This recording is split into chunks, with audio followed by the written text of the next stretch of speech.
Hello, everyone. Welcome back to another episode of The Average Uninformed. This week we got Liam Neeson driving a snowplow in the movie Cold Pursuit. Not sure what else I can say to sell that movie, so sit down, grab a drink, and enjoy. Come on, it's Liam fucking Neeson.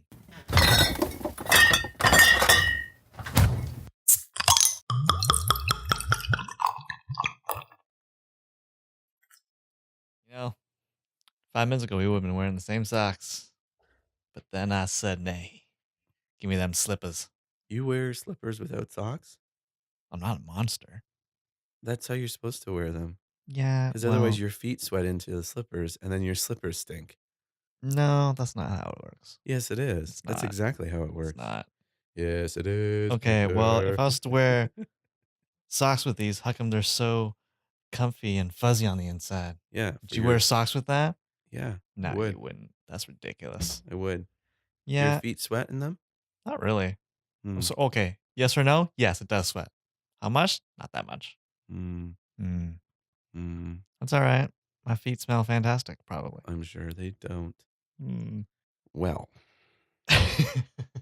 What you got for news? You haven't asked me how I am. You're just going to jump into that? Well, I should probably explain that I have a cold. Do you have a cold, Josh? Yes, I do. You sound like you do. Yeah, I got a really low voice now. Sound like Sam Elliott. What the hell is a Sam Elliott? Victor, you know who Sam Elliott is. Yeah, you don't have to pretend. Yes. You don't. I do now. He's the guy who does the truck commercials, though. Is it actually him, though? Yes, it is. 100% sure? You know, like, he's like, built for tough. I'm going to do the whole commercial again. Yeah, I can picture it, but like, I just imagine him saying this when I say it. Okay, ready? All right. You're a man. You like simple things. You like a cold beer after a long day's work. You like watching sports with your friends. You like flatbed trucks. Kind of, yes. 4-wheel drive. Mm. But have you ever slid into a pair of pumps with a 2-inch heel? What the fuck? Now that's manly.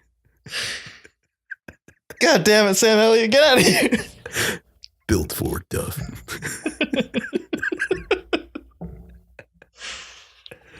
You know what? I kind of want to watch The Ranch now. Oh yeah, the Netflix show. Yeah. He's in that. Yeah, he's the old angry dad with Ashton Kutcher and Hyde from That 70s Show. I don't know if that guy has an actual name. Danny Masterson. That doesn't sound like a real name. It sounds made up. Did you know that he's brothers with the oldest brother from Malcolm in the Middle? Really? Yeah. Oh, I can see the resemblance. Yeah. That's weird. They're Mastersons. Oh. Somehow that felt like a joke, but as the words came out, it was not a joke. Yeah, that's welcome to my world. Oh, don't worry. I live in your world, Victor. I know all about it. So The Ranch is on Netflix, huh? Mm-hmm. Boy, do I have some news for you then. Also about Netflix. Jessica Jones and Punisher were officially canceled this week. Yep, that makes sense. How do you feel about it? Sad? Happy? Honestly, I'm over it. As soon as they canceled Daredevil, I was like, oh, so they're canceling all of them. What? Sometimes people just cancel the best thing they have and they just stick with the rest. Well, there's a few reasons why they could have canceled it. I mean, I heard a rumor. I don't know how true it is, but I heard that Marvel can't use these characters until 2 years after their deal ends with Netflix. So that makes me think that they canceled it so that they could start using, like, because they have plans for these characters. Right. But it could also just be that Disney is starting their streaming service at the end of the year. So they may be like, no, we don't want our products on other people's services. Or I also read today that it's really expensive for Netflix to make or to license out these characters. Well, they should make more money with their shows then. Maybe they should stop just throwing money at everything. Like at this point, I could have a Netflix show. Like they're just like, hey, you have an idea? $30 million. Here you go. Where's the money coming from? I don't know. It's ridiculous how much money they spend. I bet we could make a pretty good show for $30 million. For $30 million? I should hope so. Or we make it so bad We just air it and just run with a 29.5 million. Just make it for 1 million. Oh, I think that's called fraud. No, it's just poor money management. Speaking of money managing, Jack Ryan was picked up for season 3. Ooh. Before season 2 has even come out. Okay, I was gonna say, is season 2 out? Did I fuck up? No, season 2 is not out yet. You should. So they're really excited about it. They must think it's I really am good. Also very excited. I am on board with whoever decided this. Good on them. It's a good decision. It's Jim. Can't say no to Jim. It's Jim. What's next, Josh? You want to talk some more TV shows? Friends from College was also canceled. I don't know what that is. Same time as Jessica Jones and Punisher. It was a show I really liked on Netflix. And a little Wait, is that the one with Keegan? Yeah, Keegan-Michael Key, Fred Savage, Nat Faxon, Kobe Smulders. Oh. 2 actresses I've never seen in anything else, so I don't know their names. Hannah and Billy Eichner is Jesse. in it for a few episodes. I don't know what that is. Seth Rogen guest starred in 1 episode. Oh, with guest stars like that, how could it possibly get canceled? Yeah, I know. It was a really good show. It was too bad. Anyway, that was just more a personal note from me. Well, the Loki series, Victor, that's going to debut on Disney Plus. So we finally have some details about it. Ooh. It will be a Loki throughout history, having influence on certain events through time. That sounds very vague, but I mean, it's just like, it's instead of Loki fighting, I don't know, frost giants or something like that. It's like him coming to Earth and being like, ooh, I'm going to get Nixon impeached or whatever. He's like basically being Forrest Gump. That's Forrest Gump was a god? Yeah. In disguise? Yeah. Oh, that adds a new layer to that movie. I haven't actually seen that movie in its entirety. Really? Yeah. Oh, that's too bad. Seen Victor, you're missing out. Yeah, probably. But I don't know. Tom Hanks running, and then he just stops running, and they're like, "Why'd you stop?" And he's just like, "I just didn't feel like running." I don't know. Tom Hanks screwed up that line, but anyway, I don't know. Tom Hanks is one of those actors that like just doesn't draw me into a movie. Like what? I don't know. I don't care for his acting. Like, there's nothing against him. To me, he's like a security blanket. I would agree with you that he doesn't always draw me to a movie, but if a movie has him in it, I'll be like, okay, at least like that aspect of it will be good. Yeah. You know what I mean? Yeah. I don't know about that. Like, I don't know. He doesn't wow me. And it's not like every movie he's been in is like a big hit. No. They're good, but they're not like, I don't know, blockbusters. Not always, but sometimes they are. It's not like, this is heresy, by the way. Yeah, whatever. I don't know, it's not like Tom Cruise, you know. I see a Tom Cruise movie. It's like, okay, you know what? I'm curious about that movie. I'm probably going to go see it at some point. Tom Hanks, it's probably going to be a good movie, but so what not you're the selling saying point is that you're a Scientologist. Yeah, let's go with that. I am very, very well versed in the whole Scientology thing, so I don't know if you have any questions. Sure. Who is L. Ron Hubbard? You know, I didn't think we'd get this far into this, but he is the 4th leader in the Scientology history. At first, he was just a janitor, but then as life progressed, he became much more knowledgeable. Is that your final answer? I don't think I finished it, but yes. Boy, are you wrong. No, that's not true. The Breaking Bad movie, Victor, is coming out. This is the one where they revive just all the people that they've killed. Yeah. And have a big zombie apocalypse. Oh, this is connected to The Walking Dead? No, it's not. Come on. This is what this podcast is. Me telling you updates on news we've talked about before, and then you coming back with the same thing you said the last time we talked about it. Listen. New podcast, new I'll Victor. forgive you this time, because the last time we talked about the Breaking Bad movie was like episode 3 or something like that. But you also asked if it was connected to Walking Dead back then. Whatever. I'm sorry. I'm being harsh to you today. I don't know why. Maybe because I'm a little sick. Maybe I got that Sam Elliott voice. Sick in the head. So it's going to premiere on Netflix. Sounds about right. Yeah, it's about Jesse. That makes sense. Which I'm fine with. I like him. He didn't really get an ending. Well, he did. He did get an ending. but it wasn't like, You think he's gonna have his weird, stupid scar? Is it gonna be the same actor? oh yeah, Oh, okay. of course. Oh, maybe they're like, oh, What do you mean stupid scarf? scar? Scar. I think he had a big, like, weird scar on his like face by the end of the show. Oh, did he? I thought he did. I don't remember that, but maybe I just he remember the did. shot of him like He was- driving, like the last shot you see of him, and he's driving. Oh, yeah. Well, maybe he does. He was beaten up quite a bit in the last couple episodes, so it may have just been a cut, not a scar. Maybe, but good memory, Victor. Yeah, that's usually pretty good. What I'm known for, my memory. Victor, I know you've been waiting for this. It's time for your favorite segment again. Oh, crap. It's time for a Dune update. You know what? I guess I should just watch Dune. Play the music.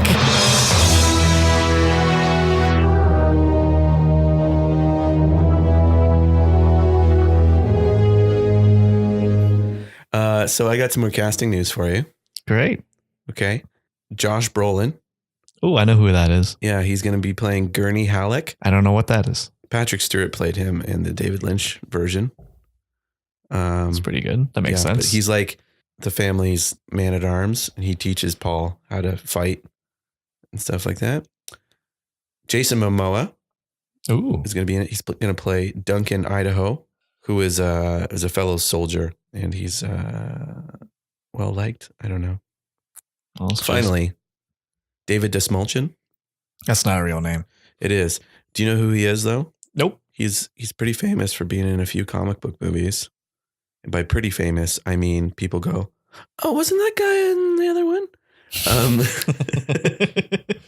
He's in the Ant-Man movies. He plays can't remember his name. Kurt, maybe the Russian friend. You know, with the pompadour. Oh yeah. Yeah, and he was also in The Dark Knight, and I think he's been in a few of the CW shows as well. But anyway, that gets around. He's playing. I bet you're wondering, who is he playing? Nope, wasn't matters. Okay, Peter DeVries.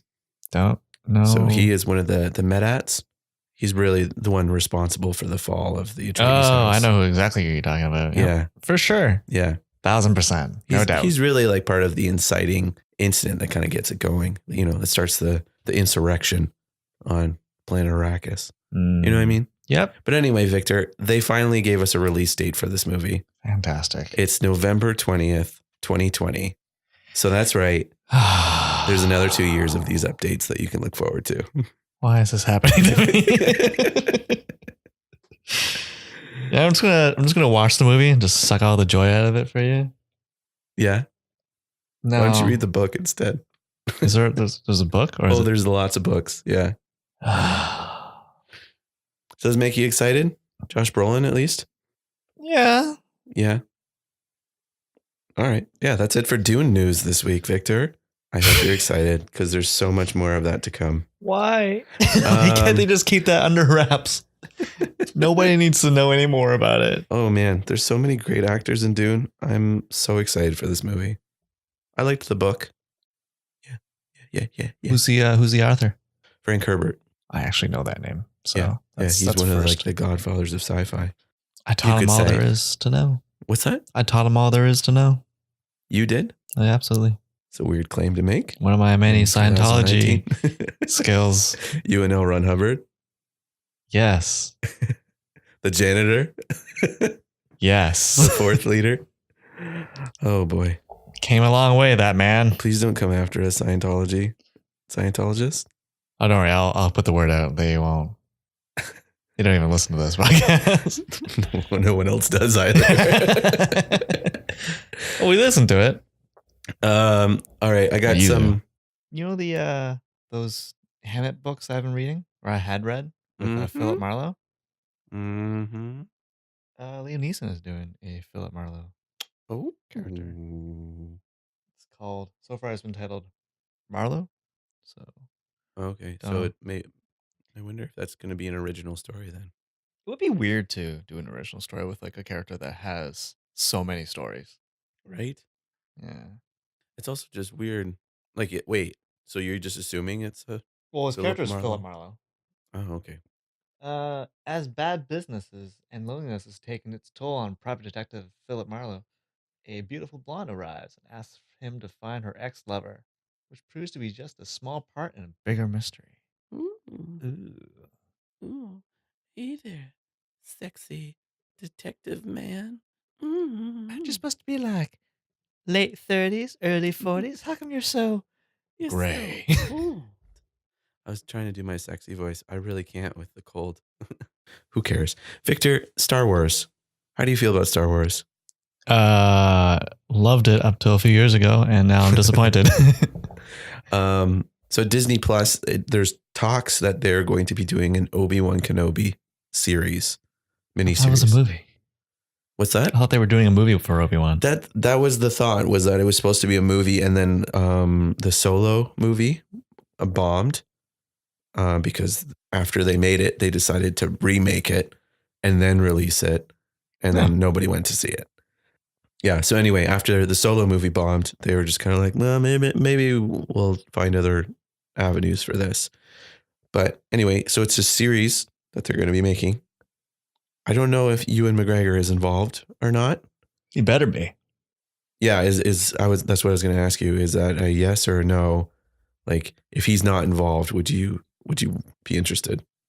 I'm barely interested now, even if you know what the Star Wars franchise is like? What's that? It's like you made like a wicked Thanksgiving meal and you hand it off to your little nephew who just wants to help, and you watch him go down the hallway towards the dining room with the meal you spent the last 3 hours on. Uh-huh. And he trips and falls on it. Uh-huh. And your family member is like, oh no, Billy spilled everything. And it's just an hour of people trying to scrape together that last meal. After he trips and falls on it, your two uncles picked it up and put it on the table. And one of them is arguing that it's really good still. And the other one is saying it wasn't as good as when it came out of the oven. I hate this metaphor. Me too. But it's okay. You know we'll what? just edit that out. I don't know. It's like, I was excited for it when episode 7 was first announced because I don't know, like, I'm sick of the prequel trilogy. Really liked the original trilogy. I wouldn't say I liked it as much as, I don't know, the prequel trilogy. Yeah, you like the prequel trilogy the best? No, that's not what I'm saying at all. I think that's what you were saying. Should we go back on the tapes? I think that's what you said. It's not what I said. Why am I so combative tonight? I don't know. But I don't know. It's just, it's gonna be disappointing. Like, I guess best case scenario, they make a movie that is similar in quality to what they've been releasing so far. But you didn't answer my question. So if Ewan McGregor was not involved, you wouldn't watch it at all. Probably not. Probably meaning if he was involved, there's a slim chance he's still. There's a slim chance I will watch it. I'm the same way. I'm not really a Star Wars guy, to be honest. I'm not fascinated by the world or anything like that. Not that it's not fascinating. It's just it doesn't blow my skirt up. You know, it's fine. If you like it, that's wonderful. I'm happy you have something that you like. But you mean you're glad that they had something they used to like? All right, Victor, slow your roll. I just mean like the universe itself was always fine. I liked the first 3 quite a bit, and it peaked a little bit on episode 7, and then episode 8 was like, oh, you're all those things you were looking forward to, they meant nothing. Fuck you.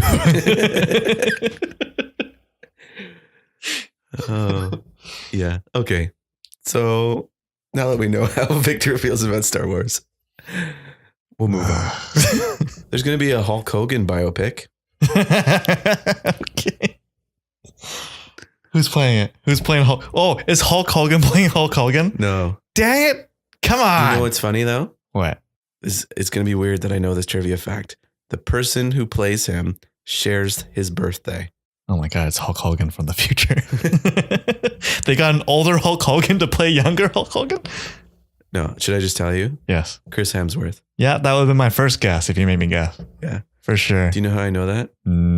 I share a birthday with both of those people. Anyway, Hulk Hogan, biopic, Chris Hemsworth is playing him. Interesting. Todd Phillips is directing, the guy who directed the Hangover trilogy and the new Joker movie that's coming out. Ah, crap. I forgot about that. Yeah, I don't know how it will be. I don't always love his comedies, but he did, was it War Dogs? Sure. Is that what it was called? Let's go for that. The Jonah Hill movie where he was like a gun runner. That one was okay. Wait, Jonah Hill was in a war movie? It wasn't a war movie. It was he just sold guns. Like, okay, I vaguely remember something about that. Like he was very large and very, very tanned. Yeah. In it. Yeah. Yeah. Good. Great. I'd have to see a trailer. Like I like Chris Hemsworth, but he's not always great outside of. What was that racing movie he did? Rush. Was that good? Yes, that was a great movie. That was like one of the few that Chris Hemsworth has done where you're just like, yes, do more like this. But like Black Hat wasn't very good. What? Black Hat. He played a hacker. Okay. Like he's good in like tiny side roles, but anytime he is like playing the everyman, it's unbelievable because he's this giant, beautiful Australian man, and you're just like, that's quite beautiful. That's not me, you know. Like Gwyneth Paltrow said that she's out after Endgame. Oh no! What a pivotal role she played. Let me just read the quote that she had. I'm done. I'm sick of Robert Downey Jr. and I'm sick of all this money. She said, I mean, I'm a bit old to be in the suit and all that at this point. I feel lucky that I did it because I actually got talked into it. I was friends with Jon Favreau. It was such a wonderful experience making the first Iron Man and then to watch how important it has become to fans. I feel honored to be part of something that people are so passionate about. Of course, if they said, can you come back for a day? I will always be there if they need me. So that's not retiring. No, that's her basically running out of character. Yeah, but I think basically they said to her, we don't really have plans for Pepper. Like after Iron Man dies, you know, no one wants to see his girlfriend hanging around. Who else is she going to rescue? Comic puns. Yeah. What do you think about that? You don't care? It's fine. Makes sense. Yeah. Honestly, when she like announced it or whatever, I was just like, dude, secondary characters have to do that? Like, do they have to announce that they're not going to be in it? Like, if so, where was Kat Dennings? She's like, I'm officially done playing Darcy. Yeah. I don't know. It'd be weird if like Iron Man was written out, but then Pepper's still there. You know what though? I make fun, but like she has been in it since the beginning. Like it's been 11 years. She hasn't done as many as a Robert Downey Jr. But she's probably had like what, maybe 2 hours of actual screen time in like the 6 movies that she's been in. Yeah, maybe, but she's been in like 6 or 7. I don't think anyone will be like, dang, I'm really gonna miss her. There were some Captain Marvel reviews. Reviews? Well, first impressions? Yeah, there's the first reactions, the Twitter reactions that came out. But also, I think it's called review bombing. So it's when users on Rotten Tomatoes, for whatever reason, they've decided they're not going to like Captain Marvel. So before the movie is even out, they write reviews of the movie to just try to like ruin its score. Yeah. Because the Rotten Tomato score of a movie really matters in the grand scheme of things. Absolutely. So I got some of them here. Do you want to hear them? Yeah, sure. They're great. This will be dreadful, and yet the critics will praise the film because they get paid spelled wrong, by Marvel. How is Thor: The Dark World better than Aquaman? No idea. Okay, yeah, I agree with that last part. Does it actually have a better score than Aquaman? I don't know. I assume. Once Brie went on that anti-white male tirade, I lost interest in this movie. What should I pay to see a woman who hates white men? She can wallow in her own hate-filled life. Have no interested in watching a movie starring a man-hating feminazi. Does she hate men? I think what they're maybe talking about is she just kind of came out, like she's very outspoken for women's rights. And I think she did an article where she purposely asked for a non-white male interviewer because she had just noticed that most of her press was done by 90% of white males. I think it was just more of like, can we have an equal opportunity here? Like, can I talk to someone who's not a white male? Okay. So I can understand how some people would be like, what's wrong with a white male, huh? You don't like them? Get out of here with your racist crap. It's not really racist. It's just No, I think that's where it came from, but I think it's been spun because that's how the news works nowadays is people take an event and then there's half of them spin it to a positive and half of them spin it to a negative. And then you just go to the site that hits your ideals and you read that. good. Well, fuck all those sites. Yeah. The internet, right? Yeah, pretty much. Wish the lead actress wouldn't have injected her dislike of white men into the discussion. A complete turnoff. No thanks. Well, I really wanted to see it. I went to USFA, as did her character in the movie, but then Brie had to come out as a bore SJW. I think I will save my money. Too bad. I can't wait until the SJW movement dies and America can get back to true progressive politics. I hope that person dies. This is on the Captain Marvel. I think this is the excited to see it part. Like you vote whether you're excited to see it or not. Anyway, I disagree with the GoFundMe account Brie Larson is starting to help Disney. Wait. Shit. Oh, that's clever. Okay, I finally get that. They're saying like Captain Marvel is like, please give money to Disney. That's all it is. That one's clever. I like that one. I wanted to see this at first, but the actress who plays Captain Marvel seems to be just bland. I would only want to see it because it fits into the Marvel universe, not because of anything I've seen from the trailers. Sounds like a lot of biased reviews here. And the last one is pretty great too. This weird random made up superhero looks like Homer Simpson. Not interested. What kind of Simpsons is that guy watching? So they're all written by men and it's all written like Jack S, Aaron G, Peter A, Charles H. So it could very well be just the same guy over and over again. I found those pretty funny. But then the real reactions from critics came out last night and they're all pretty positive. Yeah? Yeah. And actually they said that Ben Mendelsohn, who plays the head Skrull, he said he was like a delight, like he was a scene stealer. Oh, shit. Which was like surprising because he doesn't seem all that much in the trailers, right? Well, it's nice because I don't know. Does that mean they're building up on the Skrulls a bit more? You think? I have no idea. I mean, that would give them reason to. But anyway, Victor, that's the news this week. We're going to see Captain Marvel in a few weeks. Oh, I'm so excited. Yeah. And I think Captain Marvel is our most common topic that we talk about in our podcast. So it's okay. Right up there with Dune. Yep. It's all right with me if we just put it to bed for this episode. Well, Victor, should we get into the topic of the week? Yeah. Yep. I had a segue into this, but it doesn't work. Go ahead. Something about your cold. Ooh, Cold Pursuit.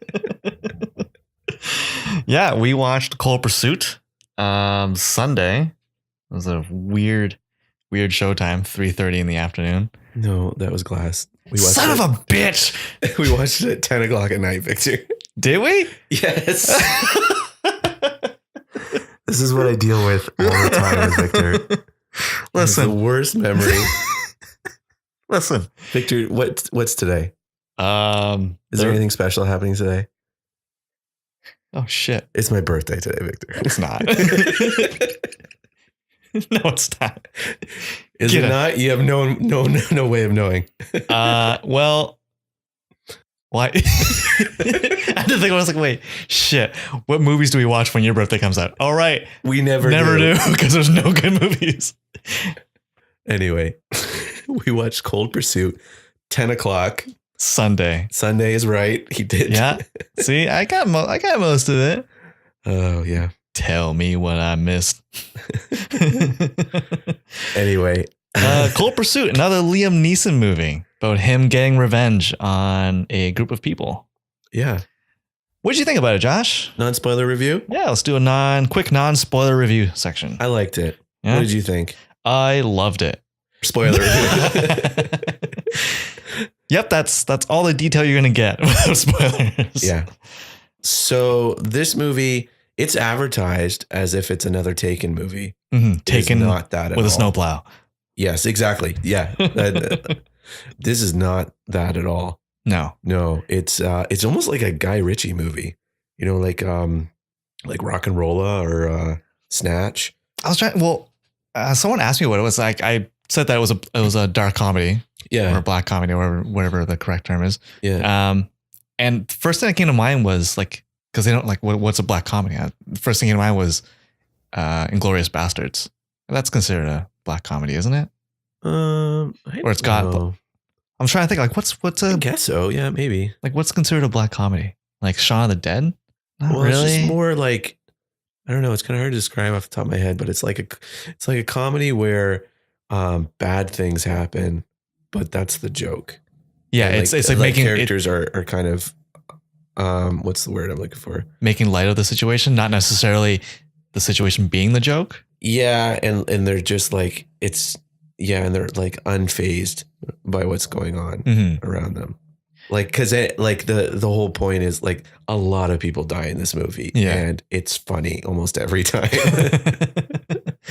Yeah, I don't know. It's cause someone asked me about it. And I had said like, if you go into this not expecting it to be taken with a snowplow, like expect it to be like a slower paced movie, then you're going to enjoy it. But if you go in with like those kind of expectations, going to be like, I don't know, like a revenge film where it's just guns blazing the entire time, you're going to be disappointed. Yeah. And that was the part, like, cause you said you were really excited about this movie. And I was just like, I don't really like the Liam Neeson revenge movies. And so it took me about 20 minutes to realize that that was not this movie. And I was like, oh, excellent. And so cause I think there's one point in it where when we're first introduced to the bad guy, Viking was his name. He has this giant mansion that's like mostly glass. Yeah. And it's a very modern house. And glass windows everywhere. I leaned over to you and I was like, a snowplow was going through that house by the end of this movie. And spoilers, it doesn't, because if it was a Taken revenge movie, that's how it would end. Oh yeah. But because this is not that movie, that's not how it ended. But yeah, this movie's really great. Should we get into the plot a little bit? It's like, it's not, honestly, there's not much to this movie. Like I said, it's a revenge film, right? Well, sort of. It's because his revenge is almost just the inciting incident. So what happens is Liam Neeson plays a snowplow man named Nels. On IMDb it says Nels. I thought it was Nelson too. Okay, Nels Coxman. Well, maybe Nels is his nickname. Nels Coxman, and his son is murdered. Yeah, Kyle, and framed. And so he finds out that he was murdered by drug lords. And so he starts hunting down the guys responsible. And so he ends up killing 3 guys before he figures out who the main drug lord is. But at that point, it's no longer really about his revenge anymore. It kind of becomes the drug lord Viking thinks that the indigenous gang who lives in the mountain with them has come after them. And so they basically start a gang war, and the rest of the movie is kind of about a gang war between these 2 gangs, and Liam Neeson is also there. Yeah, basically trying to he's probably trying doing his own thing. He's trying to plot revenge on Viking, but yeah, you kind of it kind of takes a backseat to the rest of the gang war plot. Yeah. Like there was a part in it where I leaned over to you and be like, remember when Liam Neeson was in this? Because they spend a lot of time with the bad guys. And honestly, I kind of loved it. Like, yeah, I didn't mind it. It didn't. They were great. Like they were fun to be around. Yeah, that was one thing I liked about this movie. Like all the characters were good. They're like, even the small characters, like everyone was memorable. Like I wouldn't say they were perfect. Like some of them I wouldn't have done them the way they were done. Okay. Like his wife starts off loving him, like loves him to bits. Yeah, Laura Dern. Yeah, she was Jurassic Park, right? Yeah. Okay. Yeah. And she was Holdo in Last Jedi. But yeah, she loves him to bits. She loves Liam Neeson, but then after their son dies, she kind of goes in recluse and gets all pissy and emotional. I don't know. According to her, Liam Neeson doesn't know his son, and starts quizzing him on a few things about his son's life. Oh yeah, I remember that. I thought that was weird. It's like, I don't know, just the way they presented Nels. It doesn't seem like he was the kind of guy that didn't know his family. Yeah, and the other thing is, she ends up leaving him. Yeah, just out of the blue. But the best part about it, I found it pretty funny. Oh yeah. Is he comes home one day and she's just gone. All of her stuff is gone. There's empty hangers, and she's left a note for him on the bed. So he goes over and he opens the note, and it's just blank. It's like, what a dick move. Yeah, like I don't know, like I didn't like that about her, but I liked how she exited the movie, but like I didn't, it didn't seem to make she never sense. comes back. Yeah. It just seemed a little bit, I guess, of a sharp turn for that character, but like I said, I don't know. Like you lose a son, maybe that's what happens to some married couples. I don't know. And I mean, there's parts of it that were kind of there. Like I think the very first scene where they're together, they're eating dinner together, and she says something like, "You realize you will have to say something at some point, right?" Like just kind of implying that he's very quiet, in his head man. a lot, and he doesn't talk much. And so, but she did it in a very flirty and kind of loving way. But then I guess that just amplified that she's like, "You never talked to our son. There's not much to say." Yeah, I'm a snowplow guy. I clear the roads with a very specific set of skills. It's moving snow off the road. That's about it. That's about it. Those are all my skills. Well, he gets out and moves a fence over here and there. Yeah. But yeah, this movie, he's not like his typical character. He's not just like this cold-blooded murderer that has all these skills. No, because he kills people, but like he doesn't do it in a very elegant manner. No, and actually, the first guy he kills, he strangles him, and then afterwards, he kind of like after he's done strangling him, he kind of falls off him. He's just like, oh, that was tough work. And then the guy wakes up and he's like, and then goes back and kills him again. But yeah, so that's kind of like the kind of humor you can expect with this movie is that. People die, and it's often in funny ways. Yeah, because like going back and kind of watching the trailer again, like I watched it again today, and it's like, oh, you know what?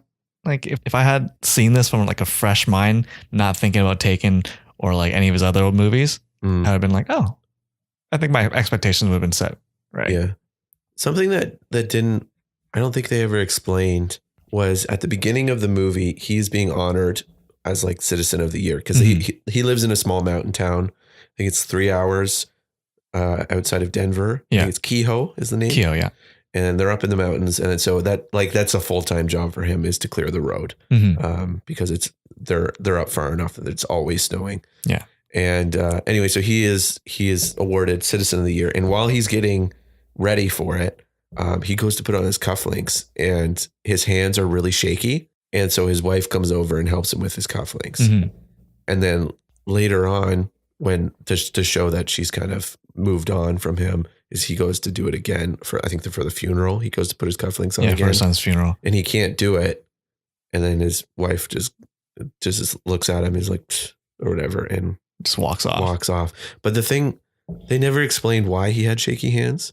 Like, was it nerves? Was it that he had some sort of tremor? Was it that I thought it was because used to be in the army or something? I thought it was just because the situation. Getting to him because it never comes up again. Yeah, because I mean, at one point he's holding like a sniper rifle, but he's pretty steady. So I would assume it was just a situation. Yeah, but I liked pretty much every character in this movie. I couldn't think of one character that like stood out. I think the one that stood out the most was his wife. Oh, her decision as a negative. But like overall, like I can't really pinpoint any negatives about that. Yeah, there was lots of great like small characters, like the motel trick guy. Oh, yeah. It was one of Viking's henchmen. Yeah, so he had this whole trick that he would do where he would go to motels and in the morning he would put a "Please clean my room" sign on his doorknob, and then he'd go and lie naked on the bed. And put a $20 bill on his other doorknob, and then he said when the cleaning lady comes in, he would lock eyes with her. Yeah, and then it was her choice of if she's going to take the 20, she has to come over and grab it, or she can leave. And then he said it worked 31% of the time that he would end up sleeping with the maid. And so that was his whole shtick. That was the entire character. I think he was just a random enforcer. Yeah, I think he didn't have very many lines outside of that conversation. No, he would have had like maybe 5 scenes. And then he ends up dying because he texts his friend who he bragged about this. He's like, hey, I'm doing it right now. By that point, his friend had been killed by the indigenous gang. And it sounds like a weird name. They were calling them Indians, but I refuse to. The Native American gang like comes to the motel and shoots him instead of the maid coming in. They come in and and they don't show it, but it's in slow motion. The $20 bill comes down, lands on the ground, and there's a bullet hole through it. So I was impressed though. It's a very clean $20 bill, even after the shot. Yes, yeah. I liked the big burly bald guy. Which was that one? The one who was like really, really good friends with the son. He would have talks about his fantasy football with him. Oh yeah, the other.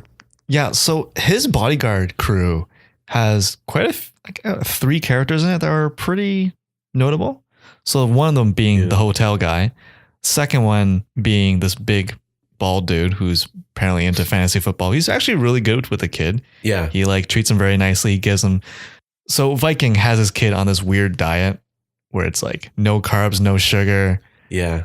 High protein. And every so often you see one of the bodyguards or this guy specifically give him like treats. Yeah. Like he gave him like, what was it? Fruity Pebbles. Fruity Pebbles. Yeah. And they have a conversation while they eat Fruity Pebbles together. Mm-hmm. It was a really nice moment. Yeah. He turns out to be gay, much to the chagrin of half of our audience, which was really weird. And that brings in the third bodyguard, which is his lover.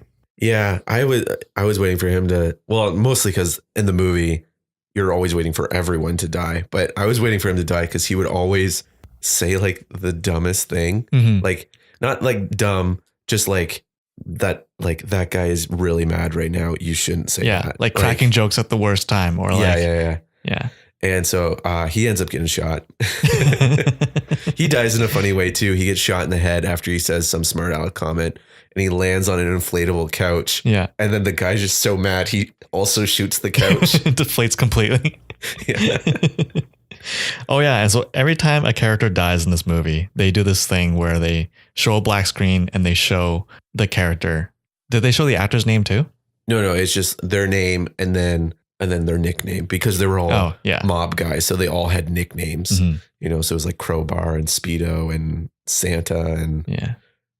I thought that was nice. That was a nice touch. Yeah, it was a nice little moment of just Well, it's nice because sometimes you'd see a death or like you saw a death happen off screen, but then the card just comes out and it's like confirming. Yep.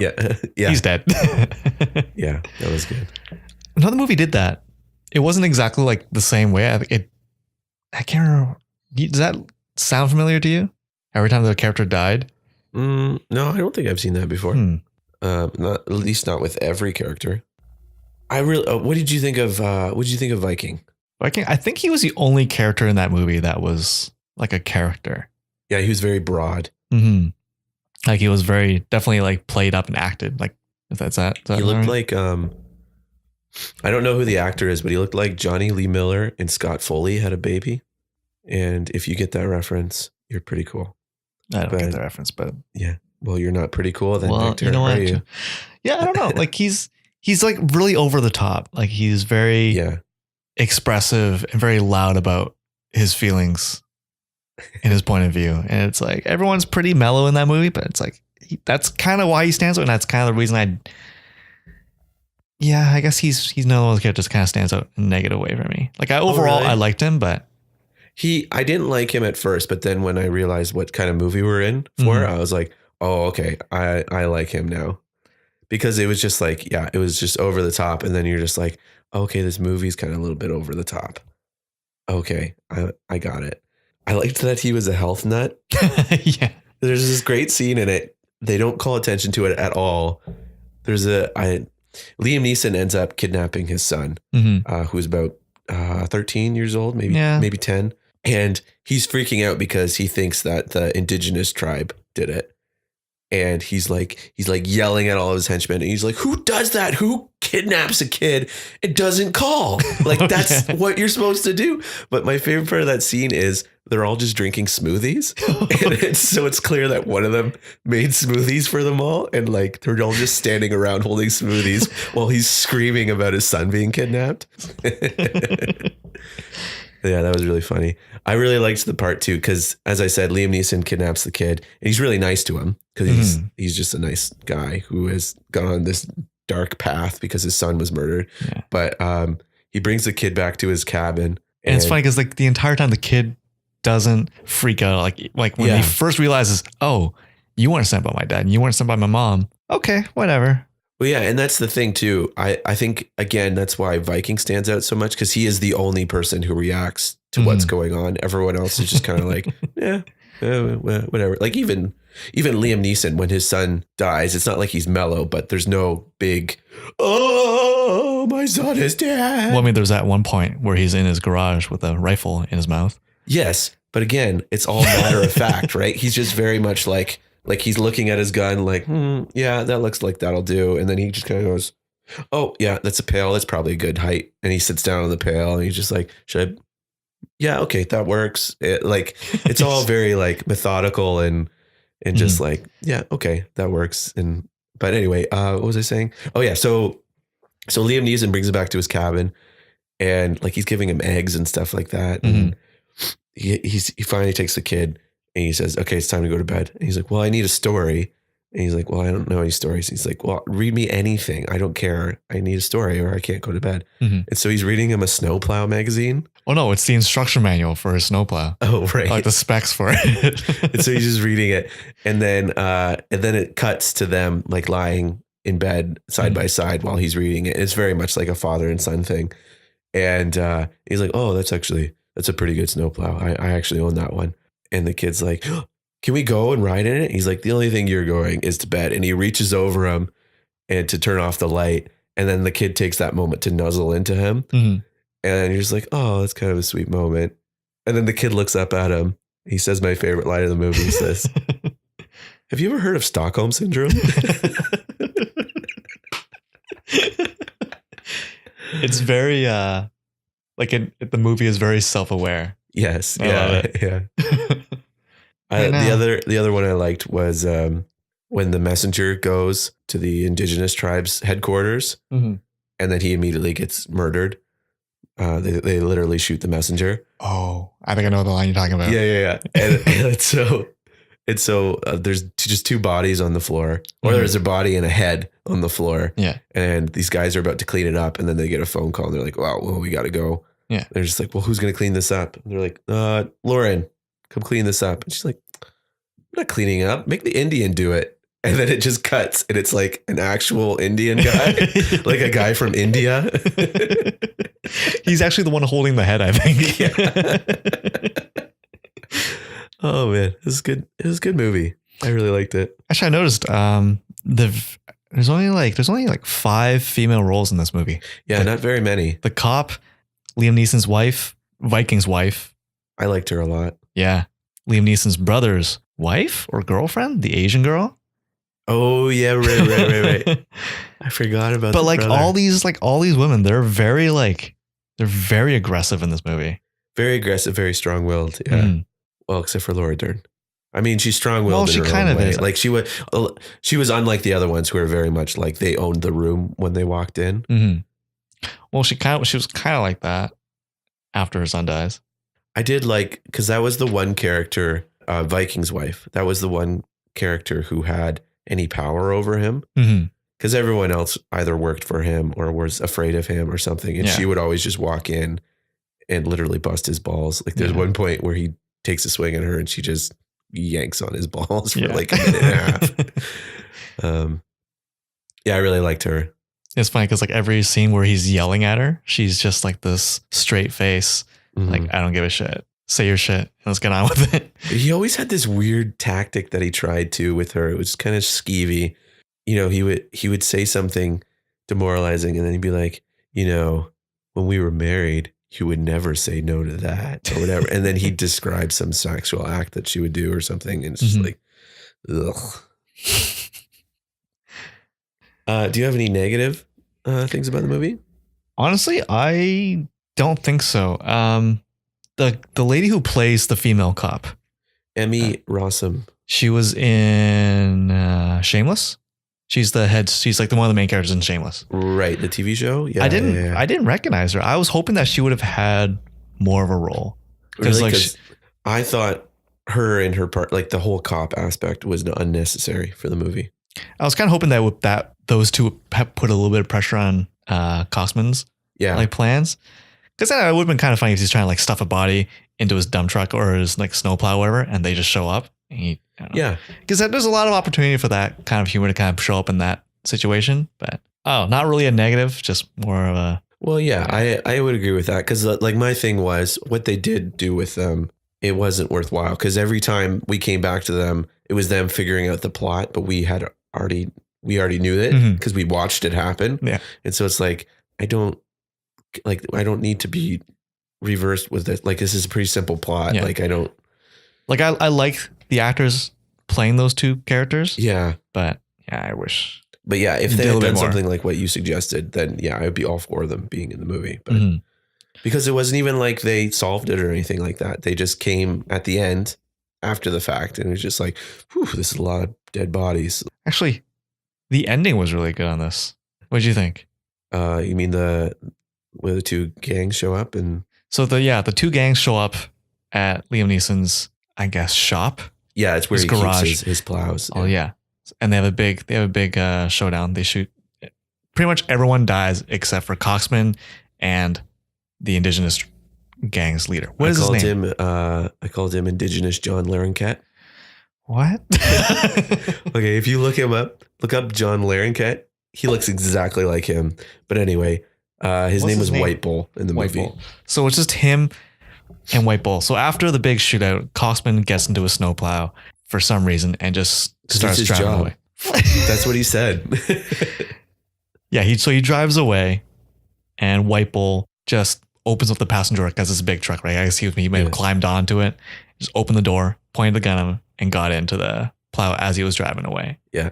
And you basically just see Coxman go about his job, plowing the roads. At one point he gets out, White Bull's asleep in the truck, in the passenger seat, opens up the gate, and then he goes back into the truck, and like, I guess him slamming the door wakes White Bull up. And he's like, whoa, you can see he's clearly confused.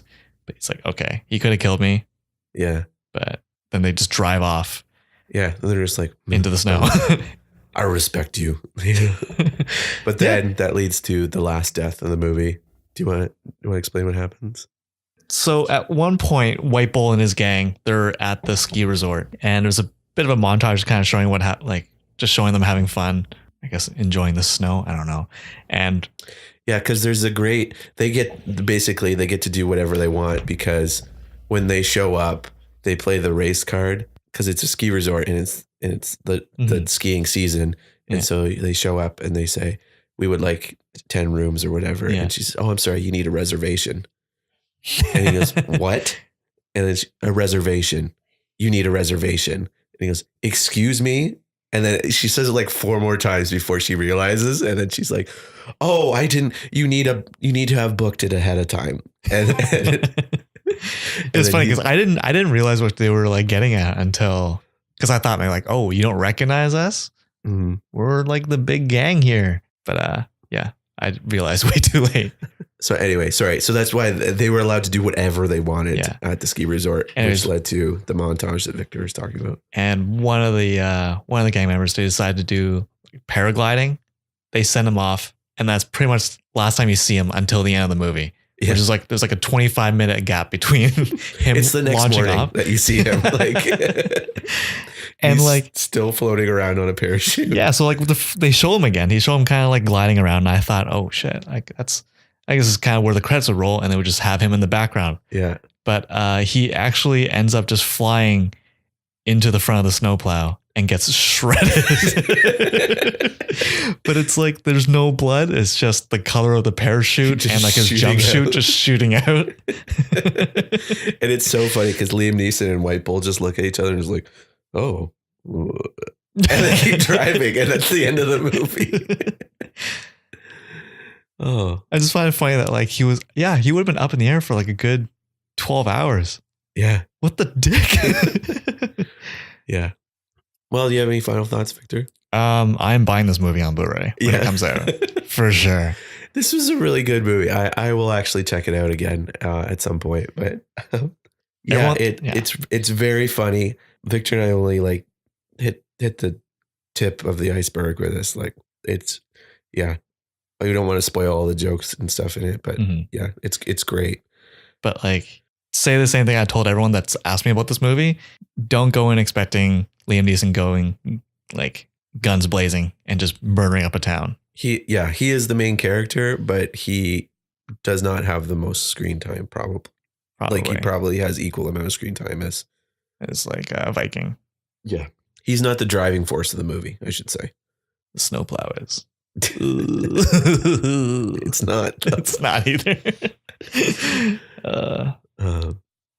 Yeah, I really like this movie. It was a nice surprise because I was really not excited to watch this movie. It was really fun, really funny. Yeah. Yeah. Characters are good. Story's good. Pacing's really good. I don't know. Yeah, so I would recommend it because it's a lot like a Guy Ritchie movie. So if you liked Snatch or Lock, Stock and Two Smoking Barrels or something like that, well, there's a lot of characters and a lot of zany hijinks and stuff like that, then you will like this movie, and I recommend it. Yeah, it's had something, but no, it's gone. Okay. Good memory, Victor. Yeah. Should we wrap it up there then? Sure. Well, thanks again for listening, guys. It's been another episode of The Average Uninformed. If you have any comments, leave them in the comment section. And if you want to get in touch with us directly, you can email us at averageuninformed@gmail.com. Any last words? Klaatu, Veratu, Niktu. I don't know what that means. But next week, I think we're going to check out Black Panther. Black Panther. Nice. Yeah. Anyways, bye, guys. Bye-bye.